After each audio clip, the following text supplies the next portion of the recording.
The United States v. Combs is set and ready to begin jury selection. We think. I'm talking about the federal trial against hip-hop and business mogul Sean P. Diddy Combs. See, unlike in a state case, jury selection tends to finish fairly quickly in a federal trial, even though it's probably the most important step in the entire process. But while jury selection may tend to finish fast in a federal trial, in Diddy's case, it's not to be starting slow. The start of jury selection process in this case has been delayed multiple times, partly due to concern that to find 12 jurors and 6 alternates that will determine whether P. Diddy will spend the rest of his life in prison or not is harder than anyone initially thought. I'm Legally Hype, and this is TSR Newz. The million-dollar question since the start of this P. Diddy saga has been, oh, Diddy done it? And unfortunately, similar to the details and guest list of these freakos that have Diddy in this mess in the first place, what happens in the federal trial against P. Diddy will seem like a bit of a mystery outside of a few good sources. Federal trials are a lot different than state trials in that there are no cameras allowed in the courtroom. Now, while access to the courtroom will remain public, and please bring your real ID if you plan to enter this building, the actual trial will not be recorded or televised.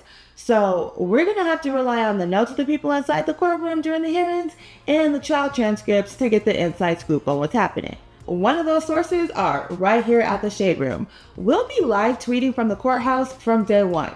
Now, what we know for now is that Diddy recently turned down a plea deal and has decided to take this thing to trial. In the next week or so, jury selection will start, where jurors will be asked if they know who the defendant is, if they've heard of the facts of this case, whether they have an opinion of the case, and whether they can remain unbiased and honest during the decision-making process. In fact, one potential juror has already been dismissed because the judge said he did not disclose that he had an ongoing lawsuit against the city of New York. And the judge just felt like, you're not an honest person. This not a good place for you. So he gone already. Now, prior to the voir dire process, or where they actually start questioning and choosing different jurors, potential jurors have been sent questionnaires to fill out about their background, asking them questions about their personal beliefs, their experience.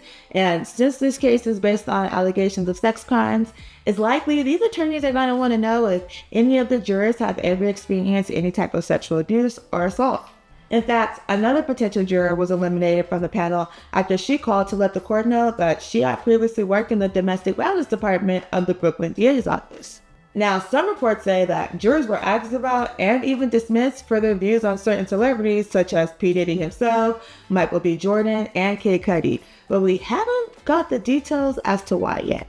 Again, because jury selection is fairly quick in a federal trial, jury selection may only take a few days, no more than a week. And then we get into the good stuff. See, that's when the actual trial begins, where jurors are likely going to see the data that is on those hard drives and cameras that were retrieved from Diddy's house during the raid. These are hard drives which likely contain what happened at these alleged freak-offs and what he was doing with all that baby oil. Now, while we don't have a witness list at this moment, there is speculation that at least 2 people will get up on the stand. One would be Cassie herself, P. Diddy's ex-girlfriend, and the one who kicked this whole thing off. She'll likely have to walk the jury through that video CNN obtained of the hotel incident. And second, while it still remains unknown, we could hear from Mr. P. Diddy himself. The prosecution has the burden, which means it is the prosecution's problem to prove every element of every crime that P. Diddy is charged with in order to get a conviction. It is not P. Diddy's job to prove that he did not do this thing. But let's be real. Does it help to try? Absolutely, okay? So while Diddy has the right not to testify because of his Fifth Amendment right against self-incrimination, P. Diddy's defense is that whatever happened at these parties, these freak-offs, whatever I want to call them, look, it was amongst consenting adults, okay? Nobody was forced, nobody was abused, everybody did what they wanted to do because they wanted to do it.